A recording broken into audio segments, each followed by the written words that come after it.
हरे कृष्णा।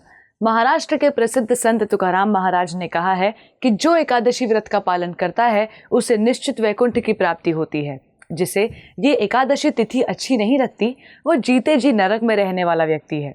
जिसे ये व्रत पसंद नहीं उससे नरक भी डरते हैं। इसलिए तुकाराम महाराज कहते हैं जिसने पूर्व जन्मों में पुण्यों की राशियां इकट्ठा की हैं वे ही केवल एकादशी व्रत का पालन करते हैं। आज हम उत्थान एकादशी के विषय में चर्चा करेंगे। उत्थान एकादशी को देव उठनी ग्यारस और प्रबोधिनी एकादशी भी कहा जाता है। इस एकादशी को सभी एकादशियों में बड़ी और पवित्र माना गया है। विष्णु पुराण के मुताबिक भगवान विष्णु आषाढ़ शुक्ल एकादशी को 4 माह के लिए क्षीर सागर में शयन करते हैं। 4 माह बाद वो कार्तिक शुक्ल एकादशी अर्थात उत्थान एकादशी को जागते हैं। विष्णु पुराण के अनुसार इस दिन जो भगवान विष्णु का पूजन स्मरण करते हैं उनके समस्त दुख दूर होते हैं। स्कंद पुराण में ब्रह्मदेव तथा नारद मुनि के संवादों में उत्थान अथवा प्रबोधिनी एकादशी की महिमा कही गई है। एक बार ब्रह्मदेव देव ऋषि नारद को कहने लगे, हे ऋषिवर, सभी को पुण्य, आनंद और मोक्ष प्रदान करने वाली उत्थान एकादशी के बारे में मैं तुमसे कहता हूँ। कार्तिक माह के शुक्ल पक्ष में ये एकादशी आती है। इसके पालन से मिलने वाला पुण्य सहस्त्र अश्वमेघ यज्ञ या 100 राजसूय यज्ञ करके मिलने वाले पुण्य से भी कई गुना अधिक है।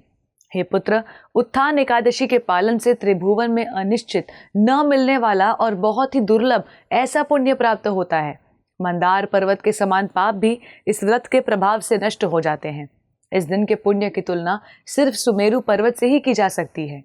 जो भी निश्चय पूर्वक उत्थान एकादशी का पालन करते हैं उन्हें 100 जन्मों के पापों से मुक्ति मिलती है।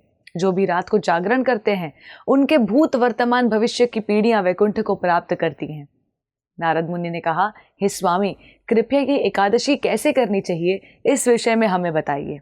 पितामह ब्रह्मदेव ने कहा, हे द्विज श्रेष्ठ, प्रातः काल स्नान के पश्चात भगवान केशव की उपासना करें। इस तरह व्रत धारण करें कि हे अरविंदाक्ष, एकादशी को मैं अन्न ग्रहण नहीं करूंगा, केवल द्वादशी को ही अन्न ग्रहण करूंगा।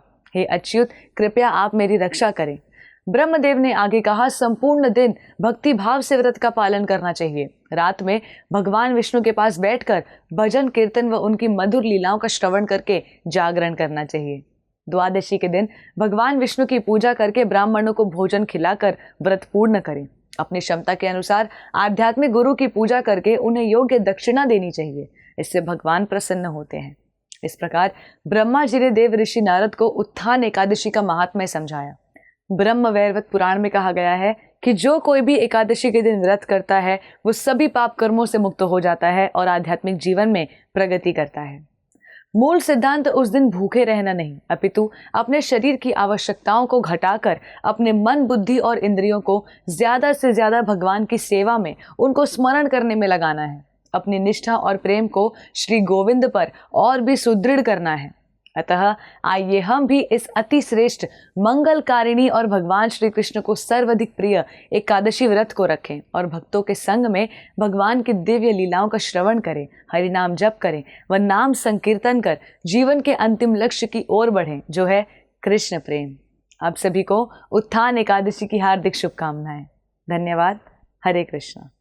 ऐसे ही और भक्तिमय कार्यक्रमों के लिए देखिए हरे कृष्णा टेलीविजन और इसे प्राप्त करने के लिए आप अपने केबल अथवा DTH ऑपरेटर से संपर्क करें तथा और अधिक जानकारी के लिए आज ही डायल करें 7666 839 839।